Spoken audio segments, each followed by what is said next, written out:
வணக்கம். அவளுக்கு ஓர் இயற்பெயர் உண்டு.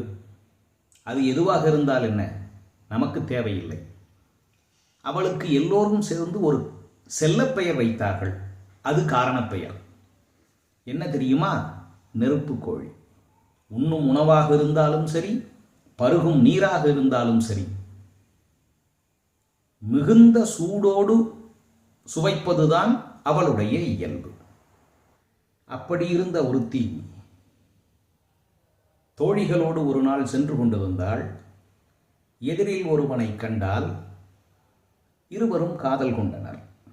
அதன் பிறகு தோழிகளோடு உணவகத்துக்கு சென்றாள். ஊன்சோறு எனப்படும் பிரியாணியை வரவைத்தார்கள்.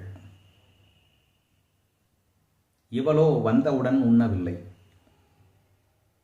தட்டிலே கொட்டி ஆற வைத்தாள். மற்றவர்களுக்கு வியப்பு.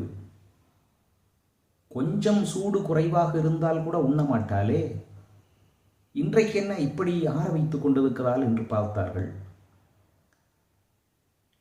உண்டு முடித்த பிறகு வெளியே வந்தாள். சற்று நேரம் கழித்து அனைவரும் தேநீர் கடைக்கு சென்றார்கள். இவளுக்கும் தேநீர் வந்தது. வாங்கிய தேநீரை சூடாக இருக்கிறது என்று கூறி நன்றாக ஆற்றிக் கொடுக்குமாறு கூறினாள். தோழிகளுக்கு ஒன்றும் புரியவில்லை. பனிக்குழைவு எனப்படும் ஐஸ்கிரீமை கூட இவள் கொதிக்க வைத்து சாப்பிடும் இயல்புடையவள். இன்றைக்கென்ன தேநீரை ஆற்றிக் கொடுங்கள் என்று கேட்கிறாள். அவள் சொன்னால், அது ஒன்றுமில்லை, என் காதலன்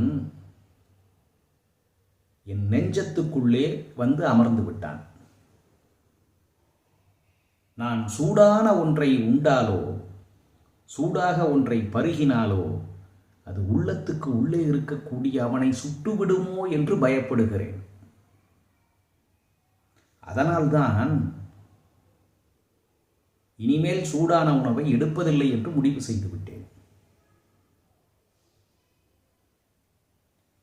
இன்றைக்கு எத்தனையோ பேர் எவ்வளவோ உருட்டுகிறார்கள்.